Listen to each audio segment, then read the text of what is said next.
patch 6 for Baldur's Gate 3 and new gameplay for Dragon's Dogma 2.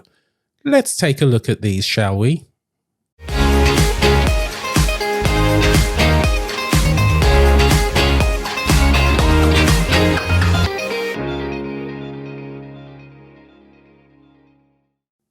Hi everyone, it's Hubert Shorter here, and I'm in the tavern. It seems the appropriate place to be to talk about CRPGs, and that's what we talk about on this channel. Well, it's been a very busy week this week. We've seen the release of 2 more videos of gameplay for 2 more vocations in Dragon's Dogma 2, and we've had the release of patch 6 for Baldur's Gate 3. So I thought we should take a look at both of those.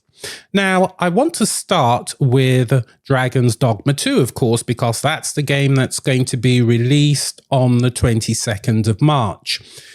Capcom have been slowly releasing more of these videos, definitely to get us more excited about the game, and of course to tell us a little bit more about what we can expect. So one of the first videos I think we're going to take a look at right now is the one, I believe this is going to be the one for the mage, and I've just got some comments about it that I'd like to make. So let's just go across to the desktop very quickly and I'll just let it play. And as you can see, it's not the mage, it is actually the archer. So why don't we start with the archer instead?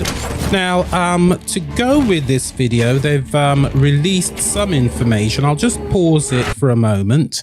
They've talked about the archer, and they've talked about it in a very general way. If you know anything, if you play a lot of CRPGs, then of course you'll know that archers attack their enemies through ranged attacks, dealing physical damage. That goes without saying. They don't generally have a lot of defense, but they are incredibly nimble. Again, typical of an archer in this kind of fantasy game. Now, the key thing about the archer, and I'll just let more of this play, not necessarily in this clip, but a lot of archers, and we will be seeing this in Dragon's Dogma 2, they will be able to obviously launch more than one arrow. So they can hit with multiple arrows and cause a lot of damage, but they've just got to stay away from the antagonists, because when it comes to melee, they're not really designed for that sort of thing. So, I mean, it's looking pretty good in terms of what we can see there for that kind of character. Now, sorry, I did get those mixed up, but we've managed to sort that out now. So that's what's really going on in terms of the archer. Now, as I promised, we're also going to talk about the mage, because the mage itself, oops-a-daisy, you can probably hear that in the background. Let me bring that back. The mage is always a very fascinating character for me, because if you think about what they're capable of doing, they're not powerful from a melee point of view, and of course there's no need to be, because they're ranged attackers. Let me just show you the video clip itself, and then you can see some of what I'm talking about here. So this is typical of what we would expect from the mage. The key thing here is that your mage is going to be your support. So you can see in the clip here that they're bringing about some kind of healing. Again, the sort of thing that we would expect. Again, it comes with a bit of a description. They wield magic offensively, defensively, or in support of the entire party. That's what we apparently saw in the first Dragon's Dogma. Remember, I've not played the first game. I'm coming into this new, and so therefore I'm relying on a lot of information from other players who have been able to detail their experiences from the first game. So obviously a mage is incredibly valuable. You want to have someone with you who's going to heal your party. So please make sure you've got one. One of your pawns definitely needs to be a mage. So yes, they're weak against melee enemies. So as long as they can keep their distance, you should be absolutely fine. But you cannot really go out and venture without some kind of healer who can also provide assistance offensively to your team. So a mage is, I would imagine, absolutely essential for this game and how you heal your party and you attack your enemies. And we can see the different sorts of attacks that are available there. They all look quite powerful to me. Obviously, as you level up, those powers are going to get much better and more complex. I particularly like that lightning attack. I don't know what that's called, but it looked awesome. Totally awesome. So again, the excitement for this game is palpable. It's absolutely palpable, and I really and truly cannot wait. Okay, so that's what's going on in terms of Dragon's Dogma 2. Now, the other big news of this week was the release of patch 6, which is huge. It's a massive patch for Baldur's Gate 3. So I thought we'd just take a couple of minutes and look at that.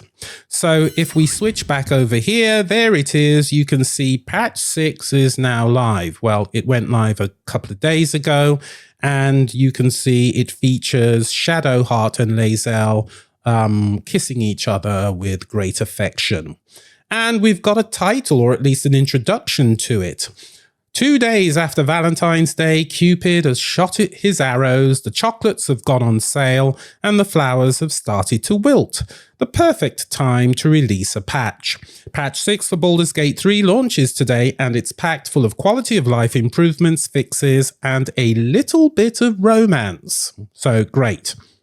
Now, the big feature of the patch is the improvements to kissing. So it talks about it here.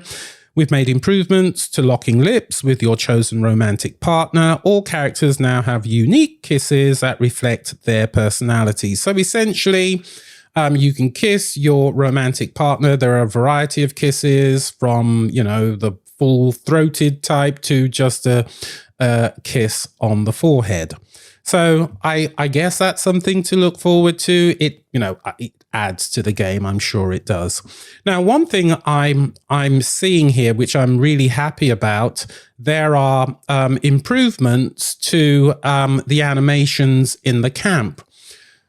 Before the patch, and I'm sure lots of people will know this, when you go to camp, your companions are either standing or sitting, and they're not really doing much. I think we've got couple of characters jigging about, but nothing much. So they've included these improvements in terms of things that they can get up to when they're idle. You've got an example there of Halcyon doing a little bit of whittling. Improvements and fixes galore. As it says here, patch 6 isn't all ambience and canoodling, though. We've fixed the deluge of player-reported issues, Shield Bash fans rejoice, and made several tweaks and improvements to the game. If you're playing in Honor mode, expect a few extra surprises in the form of new legendary actions for bosses. Now, I haven't done my second playthrough yet. I'm probably going to do it in Honor mode, see how far I get, so that's particularly interesting. It goes on to say, and maybe a bit of extra trouble from a certain mound. I think I know where that one's going. They've also made improvements to speaker selection. When dialogue triggers automatically, the game will now try to prioritize your avatar as the main speaker. So your party members should have less main character syndrome when clearly you're the star of the show. Yeah, that's a bit of an improvement. I guess I've certainly experienced that in my first playthrough where companions tend to be more involved in the dialogue than the main character. So it can be a bit of a weird thing there when you're experiencing that. So from here, it then goes into the highlights. Now, if you are still playing Baldur's Gate 3, and there are lots of people still doing that, I don't want to talk too much about the highlights because they can be a bit spoilery. So I'm just going to move through that and just talk a little bit about some of the elements, not all of them, just some of the elements that have been improved in gameplay. So, for example, the Elixir of Hill Giant Strength now applies its effects when thrown, which is interesting. I like that. There's one about being hungover. Yes, here it is. If you long rest with only alcohol as camp supplies, you will now get the new hungover condition for 10 turns. So be careful. Be very careful when it comes to that. So there have been some improvements in combat. Again, some of this is a little bit spoilery, but the last bullet point here I think is important. Improved combat AI pathfinding through dangerous surfaces and through steep terrain. Now, I've experienced this in my first playthrough when I've had companions walking through acid spells and injuring themselves. And, you know, that's just not sensible. So I'm glad to see that they've tried to improve on that. Improvements to flow and scripting, again, a little bit spoilery. And then we've got some improvements to the UI. Camp chests, for example, are now integrated into the camp inventories UI. Goes on. Talk about improvements in writing. Yes, a little bit more spoilery. We've got some improved cinematics where you can hug Shadowheart when she's crying, depending on whether she saves or loses her parents there. Improvements in sounds and improvements to prevent crashes and blockers.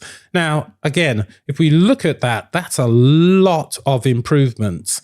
And this particular patch is huge. I think they said that you needed at least 150 gigabytes of storage space for this patch. It was something like that in its uncompressed form.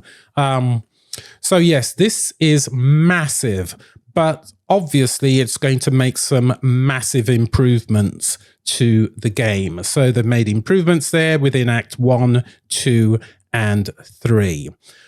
What I think would be most interesting is if Larian are going to be doing DLC for Baldur's Gate 3, because if they are, I would be up for that. I'm sure many people would also be, and it would just be great. I cannot contain myself with excitement if they do announce that they're going to do this. I'm not saying that anyone has. The rumors don't seem to suggest that that's on the cards as yet, but you never know. Things might change. So we'll keep our fingers crossed for that. Anyway, that's this episode all done. As always, if you have any comments, do add them below. And do please subscribe. We're working towards getting 1,000 subscribers. My name is Hubert A. Shorter, and I'll see you in the next one. Bye-bye.